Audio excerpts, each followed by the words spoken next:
हम गुजारिश करते हैं कि मुल्क के अंदर बेरोज़गारी और लोड शेडिंग और दहशतगर्दी जैसे मसाइल को इंतहाई अहमियत दी जाए और इनका जल्द अज जल्द इन मसाइल का हल करने की कोशिश की जाए। हम पाकिस्तान मुस्लिम लीग के कायद मियाँ मोहम्मद नवाज शरीफ को दिल की अथाह गहराइयों से मुबारकबाद पेश करते हैं दोबारा, और उनसे गुजारिश करते हैं कि पाकिस्तान की आवाम को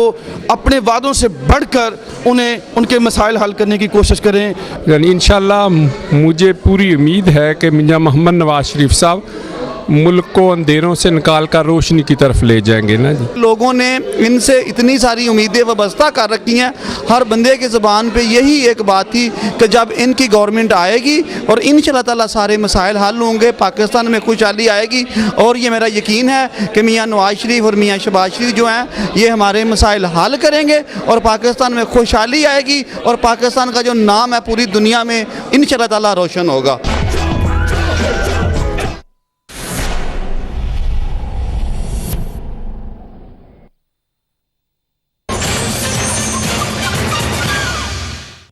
आम इंतखाबात में कामयाबी के बाद पाकिस्तान की तरह जर्मनी में भी मुस्लिम लीग नून के कारकुनान की जानिब से जश्न का सिलसिला जारी है। मुस्लिम लीग नून की आम इंतखाबात में शानदार कामयाबी पर जर्मनी के शहर में अल्लामा इकबाल के घर के सामने तकरीब का इनेकाद किया गया, जिसमें सियासी, समाजी, मजहबी और पाकिस्तानी कम्यूनिटी से ताल्लुक़ रखने वाले अफराद ने भरपूर शिरकत की। तकरीब से खिताब करते हुए मुस्लिम लीग नून जर्मनी के सदर चौधरी मोहम्मद शफीक ने खिताब के बाद अल्लामा इकबाल, कायद आज़म और शरीफ बरादरान को बतौर नजराने अक़ीदत फूलों के गुलदस्ते पेश किए और मुस्लिम लीग नून के कायद मियाँ नवाज शरीफ को मुखातिब करते हुए कहा कि मियाँ साहब, उन फूलों के साथ जो कांटे हैं वो हमारे मुल्क के मसाइल हैं। कौम ने आप पर एतमाद किया और हम बैरून मुल्क मुक़ीम पाकिस्तानी उम्मीद करते हैं कि आप अपने वादे जल्द पूरे करेंगे। लेकिन ये दुश्वारियाँ, ये कांटे इसके साथ हैं,